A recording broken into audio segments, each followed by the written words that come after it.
Donc ça c'est le dos du couvercle. On voit bien qu'il y a plein de petites bêtes. Donc il y a un petit moucheron là au milieu. Vous le voyez? Les moucherons, c'est pas bien méchant, c'est juste un peu proliférant. Ça peut finir sur vos murs blancs, ça fait des petits points noirs, c'est dommage. Ça va aller mourir contre vos fenêtres quand il fait jour. Et ça va faire des petits paquets en bas par terre, morts. Et puis on a d'autres petits animaux. Hein. On a vu de toutes petites bêtes. Là. Voilà. Ça, je sais pas ce que c'est. D'ailleurs, pour être honnête, c'est la première fois que j'en vois un. À mon avis, ils ont toujours été là. Ce qui veut dire que, vu que mon compost il a 4 ans, c'est signe que ça va bien. J'ai utilisé une serpillière comme tissu humidificateur. Donc ça peut être un vieux t-shirt, ça peut être un vieux chiffon, même 2 vieux chiffons, donc il y a assez d'épaisseur. Ça c'est une serpillière. L'avantage c'est que c'est tellement dur qu'ils vont pas la bouffer. Alors que si c'est du coton, à force ils viendront à le manger. Mais c'est pas grave, hein, faut en remettre un après quoi. On a notre couche de matière sèche, donc là c'est du carton. Et donc le carton, pas de papier, du carton brun, ouais, sans encre dessus, ou du carton, des boîtes d'emballage d'œufs sans étiquette, le carton de sopalin et de PQ. Donc là on est vraiment au cœur de la décomposition. Donc je viens de mettre des déchets ce matin même, donc c'est la partie immergée de l'iceberg qui est encore assez propre. On voit ici une peau de carotte et là de la banane que j'ai négligemment placée sans la découper parce que mon lombricompost est en vitesse de croisière. Donc le plus simple c'est vraiment de ne pas se faire chier, sachant que tout va se décomposer, ils vont tout manger, voilà. Après, quand on démarre un lombricompost, on a peu de verre et du coup c'est bien de faire des tout petits morceaux de nourriture parce que ça va accélérer la décomposition. Et du coup, comme les vers ne mangent que des aliments en décomposition, hein, on débute son lombricompost, on coupe tout ça très fin. Tout en bas, on est à un stade un peu plus avancé de la décomposition. Je ressors un tas de vers. Voilà. Qu'est-ce qu'il y a en bas? Il y a du thé. Le thé, le café, ils adorent. Ne pas hésiter à mettre du thé, du café, des restes de tisane. Il faut éviter tout ce qui est acide, donc la peau des agrumes, non. Le pain, la viande, c'est interdit parce que ça pue. On évite aussi la rhubarbe trop filandreuse, les plantes d'intérieur toxiques. On évite aussi les plantes aromatiques trop fortes en goût. Hein, nos vers sont des Américains de classe moyenne qui vont assaisonner leur chili avec du poivre et du sel. Vous voyez ce que je veux dire? Je mets vraiment mes doigts au fond du bac. Hein. Et en fait, ça faisait tellement longtemps que j'avais pas à rajouter de nourriture que je vois que tout est déjà décomposé. Donc ça, c'est un étage où tout a été mangé déjà. Hein. Donc c'est l'étage inférieur. On voit les vers qui se repaissent dans leur caca. Et si on regarde la matière, à quoi ça ressemble, on voit que c'est vraiment de l'humus. Il a une bonne consistance parce qu'il fait pas de la gadoue. Si jamais en fait il y avait trop d'humidité, on aurait une sorte de boue. Cette boue, on peut la retrouver dans le bac collecteur du jus de verre. Voilà, donc ça c'est l'étage inférieur qui va récolter le liquide qui percole à travers les différents niveaux. Et on voit effectivement que la substance est beaucoup plus boueuse. Et petit à petit, en fait, les vers vont naviguer à travers cet étage et ils vont rapporter beaucoup de caca. Il faudra le nettoyer de temps en temps pour que ce trou ne soit pas bouché. Moi, ce que je fais, c'est qu'à chaque fois que je récolte un étage, j'en profite pour nettoyer cette partie-là. Les aérations, il faut s'assurer qu'elles ne sont pas bouchées.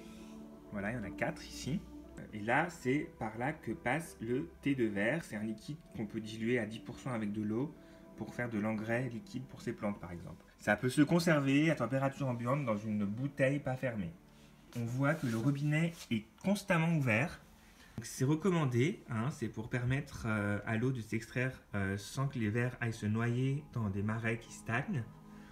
Et donc ça goûte petit à petit dans un récipient ouvert de type pot de confiture familiale. On voit là qu'on a atteint le bord du niveau. Et du coup, il y a encore beaucoup d'espace entre les différents morceaux. Au fur et à mesure de la décomposition, cet espace va se tasser puisque tout cela va devenir de la bouillie. Il va falloir s'assurer, quand on a un étage plein et qu'on en rajoute un par-dessus, et ben que l'étage inférieur, qu'on croyait plein, il va falloir s'assurer de temps en temps qu'il n'est pas redescendu à un niveau trop bas pour que les vers puissent naviguer d'un étage N à un étage N-1 et vice-versa. Donc il suffit juste de hop, soulever l'étage, regarder. Bon, et bien là, il n'y a pas de lumière, donc on ne voit pas ce qui se passe. Voilà, donc là on voit, ok, d'accord. On peut s'assurer comme ça du coup que l'espace n'est pas trop grand. Si l'espace est devenu trop grand, alors ne pas hésiter à reprendre de la matière peut-être un peu plus décomposée et aller renflouer l'étage. Ou même utiliser du compost préalablement récolté pour renflouer. Le moment de la récolte, c'est le moment en fait où on n'a plus de plateau. Pourquoi se faire chier à récolter alors qu'on a encore de la place pour mettre des déchets? Alors pour récolter, il faut que tous les vers soient partis du lombricompost. D'ailleurs là on remarque que quand j'avais ouvert il y avait plein de vers et maintenant ils sont tous descendus parce qu'ils n'aiment pas la lumière. Ils vont naturellement descendre si on présente un étage à la lumière. Si on gratte, on va trouver des vers. C'est obligé. Parce qu'ils ne sont pas partis bien loin. En voilà un. Les vers sont quand même des êtres paresseux qui vont essayer de faire le minimum pour retrouver des conditions d'environnement acceptables. On peut les attirer du coup par de la nourriture fraîche dans le bac du dessous.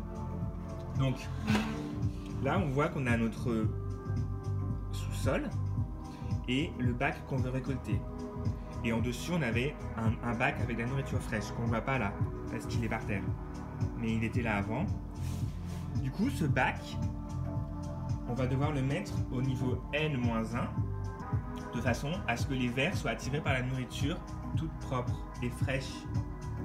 La nourriture va servir d'aimant à vers, la lumière va servir de repoussoir et l'un dans l'autre, on devrait avoir beaucoup plus de facilité à récolter son bac. On peut laisser son lombricompost dans cette position pendant 1 ou 2 heures et déjà beaucoup de vers seront descendus au -1 et on pourra juste faire ce geste, on gratte, voilà, on s'assure qu'il n'y a pas de vers et on jette dans un sac de terreau vide par exemple.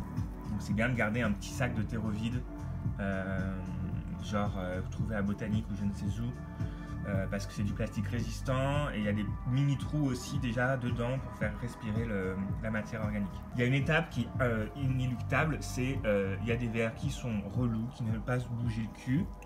Donc ce qu'il faut faire, c'est les trier sur un côté, on fait de la place, on les prend, on les jette, on n'hésite pas à les tirer, à les pousser, voilà, bye bye. Et quand on aura fini de tout prendre, on pourra prendre ces vers comme une sorte de matière grouillante et les jeter dans un bac en service. Si jamais par hasard vous prenez un verre lors de votre récolte, ce n'est pas grave. Par expérience, j'ai vu qu'un verre qui avait passé 6 mois dans un sac était encore vivant une fois que j'ai utilisé le terreau. Tout ça pour dire que c'est assez résistant ces petites bêtes. Pas non plus d'inquiétude à avoir sur une surpopulation. Si vous arrêtez de donner à manger aux vers pendant 3 semaines, par exemple si vous partez en vacances, ils réduiront d'eux-mêmes leur population. Un des problèmes, je pense, le plus visible d'un lombricompost, ça va être les moucherons qui vont arriver surtout quand il fait chaud. Si vous êtes envahi par des moucherons, un point important, ça va être déjà d'enlever les moucherons du milieu. Donc pensez à aérer de temps en temps, à ouvrir le lombricompost pour que tous les moucherons s'envolent. Ça leur permettra d'aller mourir ailleurs que dans votre compost où ils pourront faire d'autres bébés. Si jamais vous n'arrivez pas à vous en débarrasser, il va falloir le placer à l'extérieur. Pour être honnête, moi j'ai toujours eu des moucherons depuis 2 ans. En été, il y en a beaucoup. Donc j'essaie de le trouver une place à l'extérieur. Et si c'est pas possible, j'avais un tue-mouche dans le placard dans lequel il y avait mon lombricompost. Et voilà, je faisais avec. On peut redémarrer un compost en utilisant l'étage inférieur comme base, dans lequel il n'y a pas de moucherons parce qu'il n'y a pas de matière organique, donc ils sont tous partis. Tout jeter les étages supérieurs, ça fait un peu mal au cœur, mais tant pis. Et du coup repartir avec une base qui est totalement saine, sans moucherons. Voilà. Il est joli lui. Les moucherons vont pondre dans votre cuisine quand vous êtes en train de découper de la nourriture. Et du coup, un des problèmes, ça va être la gestion des déchets de cuisine. Si vous avez des suspicions quant à la présence de moucherons dans votre cuisine, vous pouvez congeler les restes pour tout tuer. Et après, vous les placez encore congelés dans le bac. Et ils vont se décongeler lentement et apporter un peu de fraîcheur en cette période estivale. Vous pouvez aussi, sans problème, conserver les restes dans votre frigo, dans un bac, par exemple, un petit bac en plastique de champignons acheté 99 centimes chez Auchan, et ce pendant plusieurs jours, de façon à ralentir la pourriture et en même temps espacer la nourriture donnée au ver. Quand vous commencez, c'est bien de ne pas donner trop de nourriture d'un coup. Encore une fois, trop de nourriture va augmenter la température du milieu du fait de la décomposition. Et les vers, au début du lombricompost, ils ont un milieu assez restreint. Le starter, en fait, la quantité de terreau est toute petite, dans lesquelles ils peuvent évoluer sans avoir de problème. Et ce serait dommage de les faire fuir. Si jamais les vers s'échappent du lombricompost, ça veut dire qu'ils ont nulle part où aller à l'intérieur. Ça veut dire soit qu'ils ont été envahis par une faune dont je ne connais pas l'existence qui pourrait les mettre en danger, mais je pense que ça c'est rare. Surtout, ça peut sûrement être que le milieu est trop acide parce qu'il y a peut-être trop de fruits, ou alors vous avez mis des peaux d'orange ou d'agrumes. Et pour réguler l'acidité, on met des coquilles d'œufs broyées, on les voit là. Donc ça c'est les coquilles d'œufs broyées. Je me dis que c'est important que ce soit broyé fin, parce que sinon ça va pas être en contact avec beaucoup du milieu. C'est comme les poumons en fait, ça se termine par des petites ventricules très fines, et des alvéoles d'ailleurs, c'est pas des ventricules. Et si avec une grosse ventricule, l'échange d'oxygène dans le milieu il serait beaucoup plus restreint, mais quand il y en a plein, comme il y en a plein dans les poumons, et ben ça facilite l'échange. Ces coquilles d'œufs, elles ne seront pas mangées, mais dans tous les cas, elles se retrouveront à la fin dans votre lombricompost. Donc c'est la matière que vous allez récolter. Et c'est pas très grave, elles seront même au contact de vos plantes si vous utilisez le compost. On peut utiliser le compost pour faire du surfaçage des plantes d'intérieur. À savoir, on utilise pur en surface et quand on arrosera les plantes, ça ruissellera vers les racines des matières organiques intéressantes pour la plante. On peut aussi l'utiliser mélangé avec du terreau ou de la terre en des quantités que je ne connais pas pour faire un terreau riche en matière organique.